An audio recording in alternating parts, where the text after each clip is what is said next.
Hello all, in this short video I will explain how you can use an option called moment release in SAP 2000 in order to model truss elements in your two-dimensional structural analysis. So in this example you can see that it is a two-dimensional structure which has a fixed support at this end. So you have a fixed support at this base and you have a pinned support here, and similarly here also you have a pinned support. This two-dimensional structure is subjected to several point loads and a uniformly distributed load. So this is a load which is a concentrated force of 500 newtons applied at this joint. Similarly, you have a 500 Newton force applied at this joint and a 1000 Newton force applied at this joint. Similarly, one of its element is also subjected to a uniformly distributed load of 250 Newton per meter, where the span of this element is 6 meters. Similarly, the span of this element is also 6 meters. The heights are 3 meter each, and similarly towards the right this vertical element also have a height of 3 meters. Now we will model this structure and analyze to see bending moments along the lengths of various elements in this structure in two ways. In first case, we will be modeling all the connections as what we call as the rigid connections. So first we'll be modeling all connections as rigid connections. Rigid connections would mean that the moments from one element will be transferred to the other element at these connections. So whatever bending moment one element is subjected to, it will transfer to the other element through these rigid connections. We can create this geometry and apply this loading and conduct the analysis under these loadings to determine all the structural analysis responses. However, consider a second case when you are given with the information that this element, for example A, B, and this element AC and the third element BC, all these three elements are truss elements and therefore they won't be developing any bending moments in them. So the second case we can see that using pinned connections we can model the members AB, AC and BC as the truss elements. So in this second case the members AB, BC and AC will actually become truss elements if we make this joint A, joint B and joint C as the pinned connections. So if we have pinned connections A, B and C, then the members AB, BC and AC will become truss elements, while the other elements of this structure will still be two-dimensional frame elements. So if we model joint A, B and C with pinned connections, in that case you will see that three members won't produce any bending moment in them and they will actually become truss elements. So in SAP 2000, if you want to model rigid connections, you have to actually declare in SAP 2000's terms, you have to declare it as continuous connection. And similarly, if you want to model a pinned connection, then actually you have to apply what we call as moment releases. So you will be applying moment releases at joint A, B and C.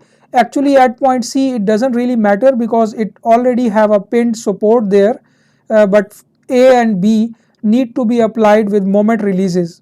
So we will be using an option called moment releases in SAP 2000 to make sure that there is no moment transfer from any other component through the connection A, and the moment in these three elements AB, BC and CA will be 0. So let's model this structure by using all rigid connections first and then making this A, B and C joints as pinned connections and see what is the difference in the bending moment diagrams of this structure under the same loadings. So let's now go to SAP 2000 and I will quickly develop its geometry and apply loadings and then conduct the analysis under this loading for these two scenarios. So this is SAP 2000 interface. Let me quickly start with the geometry. So I start with a new model in Newton meter units, and let me start with the 2-dimensional frame, and I can go with the story height 3 with bay width 6. The number of stories can be 2. So these numbers are already very close to the structure which I want to model, so I can just go with the default template, and then in the XZ view I can delete a few elements to create the geometry which I want to create. So I should actually, looking at this geometry, I should actually delete this element and also this element. So I am deleting them now, and I have to add an element, a diagonal element like this. So let me just select the draw frame element and then select the cross section which I want to use, and I assume that we already have defined the cross section. So I am simply connecting these points with a cross section named fsec1. So now my geometry is complete. Let me quickly apply a fixed support at this point and the pinned support at this point, and also a pinned support at this point. So let me just select this selection tool and click this point, go to assign and then joint and then restraints, and then I can select a fixed support at this point, and at these 2 points let me select them and then I apply a hinge support. So I can go to again restraints and then select hinge and then apply. So I already have a geometry now. Let me just close its other view. So the geometry have been created. Now let's quickly apply loads, and for loads I actually have to first define a load pattern. So let me just quickly define a load pattern by the name other, select its type as other because it will be containing point loads and a uniformly distributed load. So I can just add a new load pattern, and then let's add loads on this pattern now. So I will be selecting, for example, this element and then go to assign and then frame loads and then distributed, and then I will be selecting a load of 250 newtons per meter, and I should add it in the load pattern named other. The direction will be gravity, and there is no other load applied to this frame element, so I can simply just click apply and a load of 250 is applied already.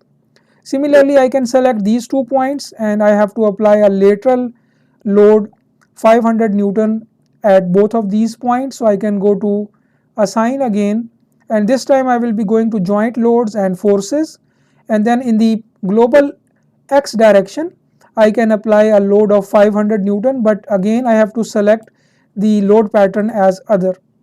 So here I will be selecting plus 500 because the positive x axis in this global coordinate system is rightwards.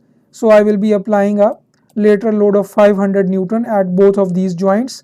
If I click apply, you can see that now the loads are applied. Similarly, at this point I have to apply a downward force of 1000 Newton.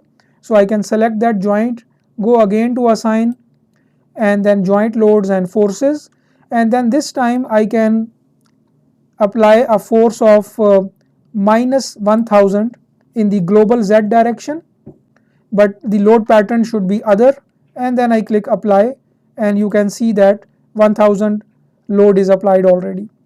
In order to visualize all the loads which I have added in the load pattern named other, I can go to display and then show object load assigns and then go to load pattern, and then here I can check or uncheck different load patterns and what forces or what assignments need to be displayed related to the applied loading.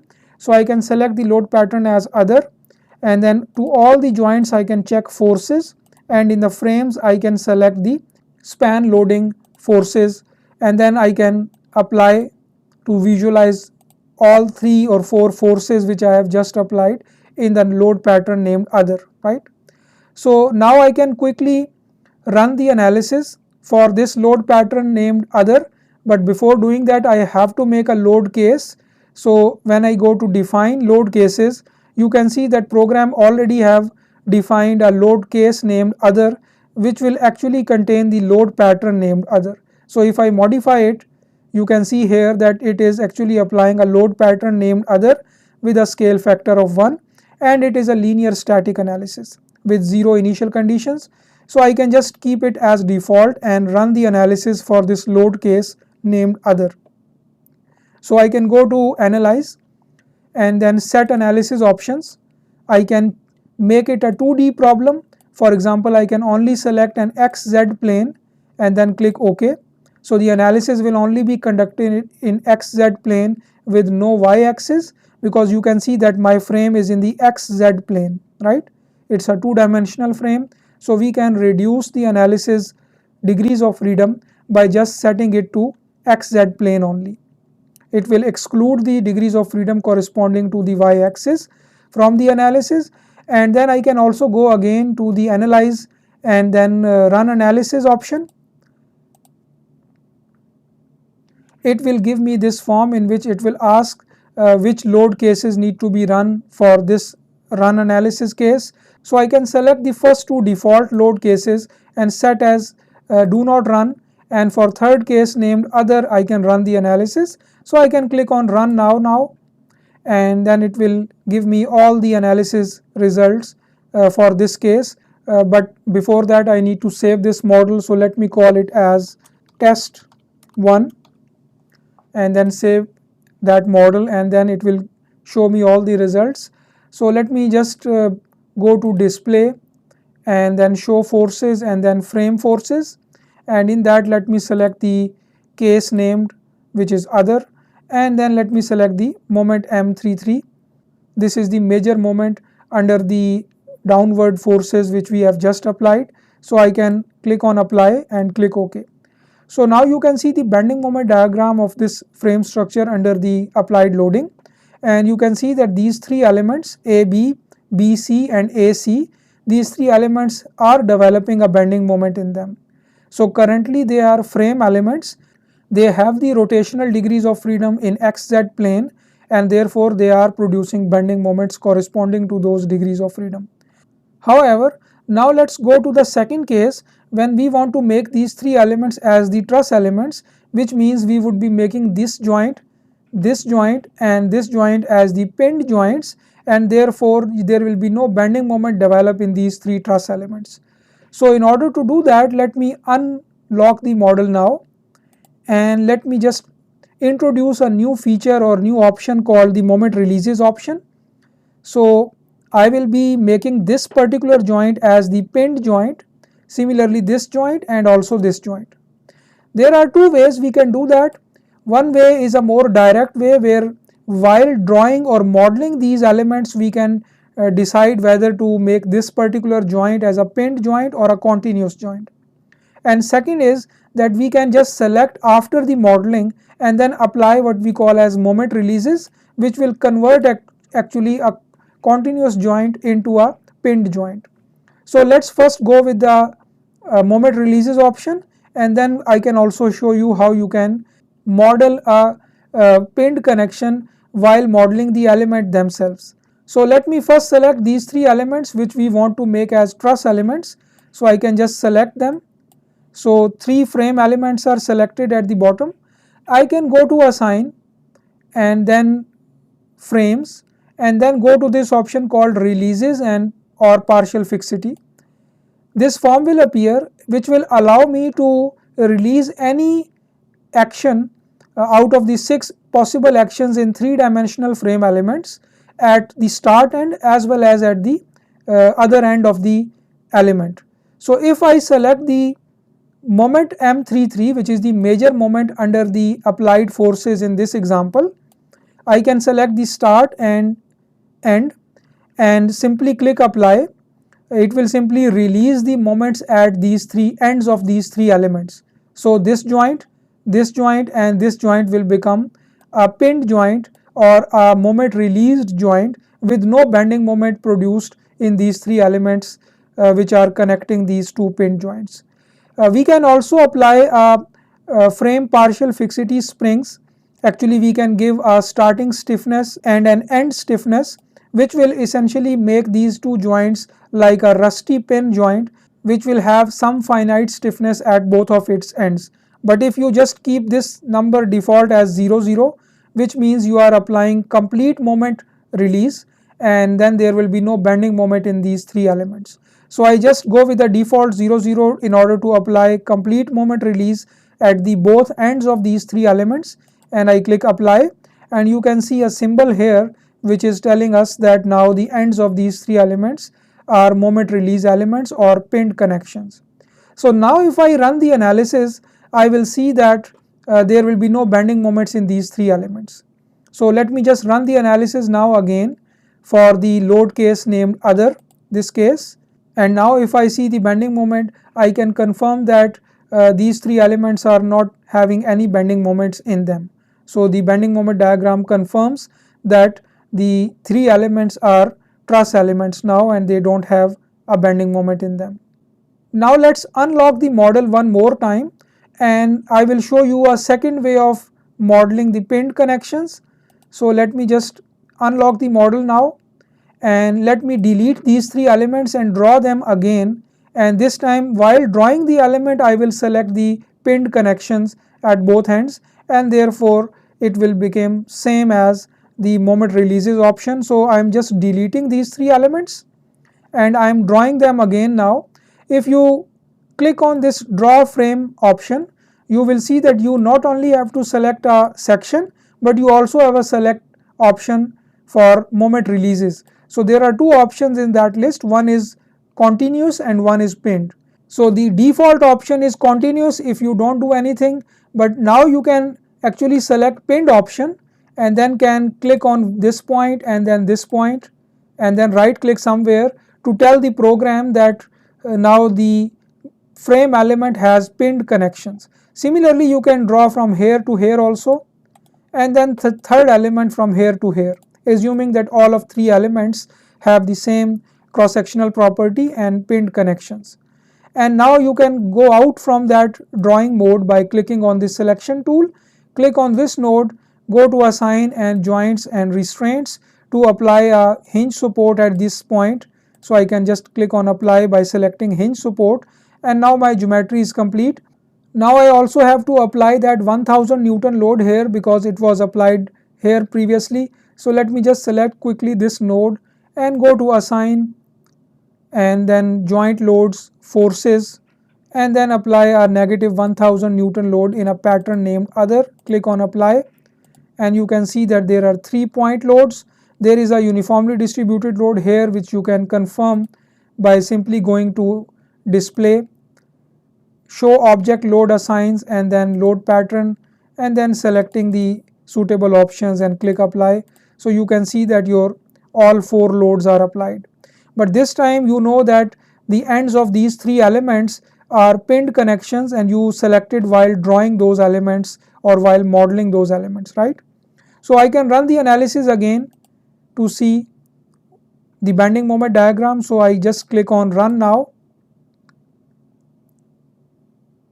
and you can see again that there is no bending moment produced in these 3 elements. So they are actually behaving like a truss element.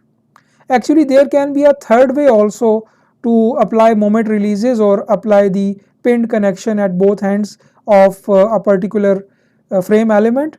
That can be that you can select a particular element. For example, this element I can right click on it and this form will appear, and actually it will tell me that what are the releases applied to this particular element.